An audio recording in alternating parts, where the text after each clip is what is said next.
Masih terkait kasus korupsi, Saudara, Komisi Pemberantasan Korupsi (KPK) telah menetapkan kasus dugaan korupsi terkait kuota haji era Menteri Agama Yakut Khalil Qomas naik ke tahap penyidikan. Namun hingga kini dalam kasus ini KPK belum menetapkan tersangka. KPK menyebut penetapan tersangka dalam dugaan korupsi kuota haji 2024 akan disampaikan secepatnya. Menurut Ketua KPK, Setio Budianto, penetapan itu didasarkan pada hasil pemeriksaan serta penelaahan terhadap seluruh barang bukti yang telah dikumpulkan. Kasus dugaan korupsi ini juga bisa menyeret banyak pihak.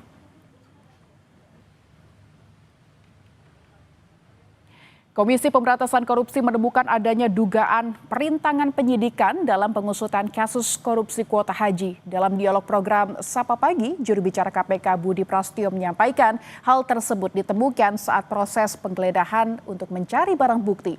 Peneliti Pusat Kajian Anti Korupsi Pukat UGM Zainur Rohman pun mendesak KPK untuk bergerak cepat menghindari adanya upaya untuk berkelit dari pihak-pihak yang diduga terlibat dari kasus ini.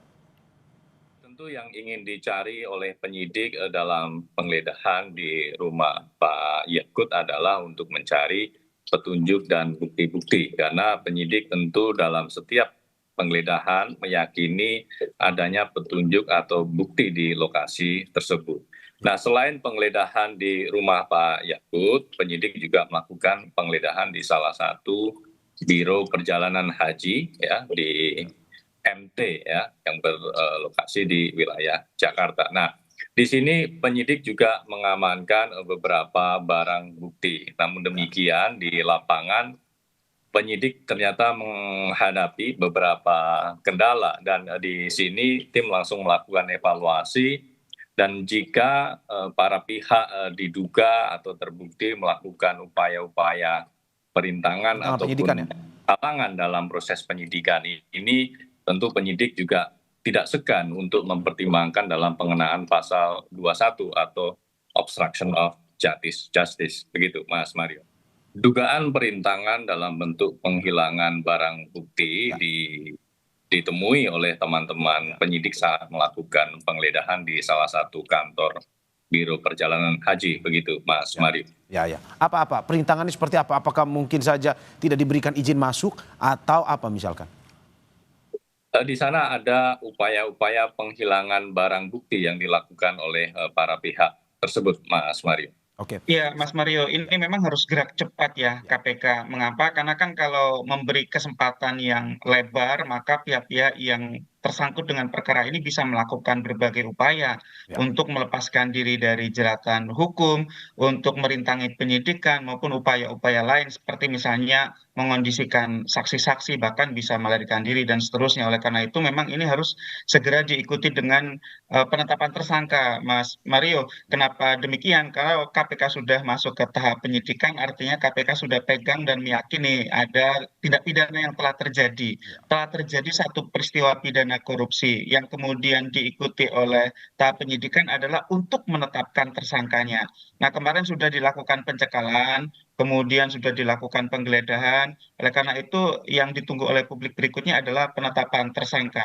Yang kedua menurut saya yang sangat penting adalah KPK tidak perlu menyampaikan ancaman ya, tetapi langsung saja tetapkan pasal 21 Undang-Undang Tipikor perintangan penyidikan kepada pihak-pihak yang telah gitu ya. Ini kata-katanya adalah yang telah melakukan penghilangan barang bukti misalnya. Kalau tadi Mas Budi menyampaikan diduga ada upaya untuk menghilangkan barang bukti, maka itu harus ditetapkan sebagai tersangka, Mas Mario. Kenapa? Karena itu bahkan di dalam KUHP pun menghilangkan barang bukti itu merupakan sebuah tindak pidana. Tujuannya untuk merintangi penyidikan, sehingga ini juga memberi pesan kepada pihak-pihak lain untuk tidak mengganggu proses penyidikan, menghormati proses penyidikan yang sedang dilakukan oleh KPK, Mas Mario.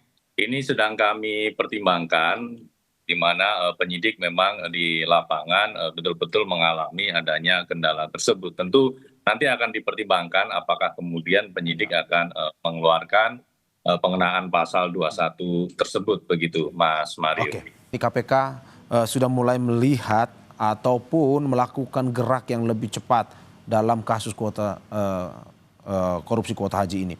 Bagaimana Anda melihat bahwa ternyata tidak sedikit pihak-pihak yang ini terlibat dalam dugaan korupsi kuota haji ini.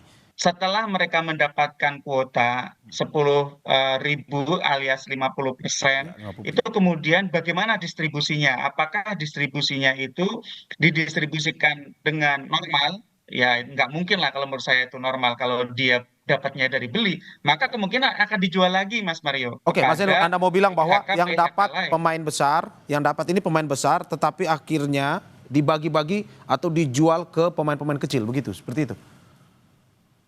Sepertinya itu yang harus diteliti oleh KPK. Oke. Dugaan ke arah sana yang kemudian harus dibuktikan dengan cara meminta bantuan kepada PPATK untuk menelusuri transaksi keuangannya. Ya. Kan nanti kelihatan, Mas Mario, Ya. yang kecil-kecil beli kepada pengepul besarnya beli kepada penyelenggara negara. Kalau terdapat informasi yang seperti itu, maka semua pihak yang turut membeli paket kuota ini harus dijerat dengan pidana. Kenapa? Karena kan ujungnya mereka memberikan suap atau gratifikasi kepada penyelenggara negara. Apakah memang ada mens rea-nya begitu, juga terkait dengan memastikan adanya aliran-aliran uang yang diberikan para biro jasa perjalanan tersebut kepada pihak-pihak tertentu ya, termasuk yang di Kementerian Agama. Tentu kami akan mendalami semua informasi-informasi sebagaimana Mas Yainur sampaikan ya.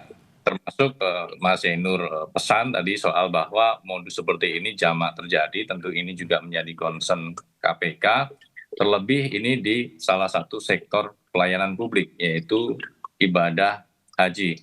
Karena dampak yang dirasakan betul-betul langsung kepada masyarakat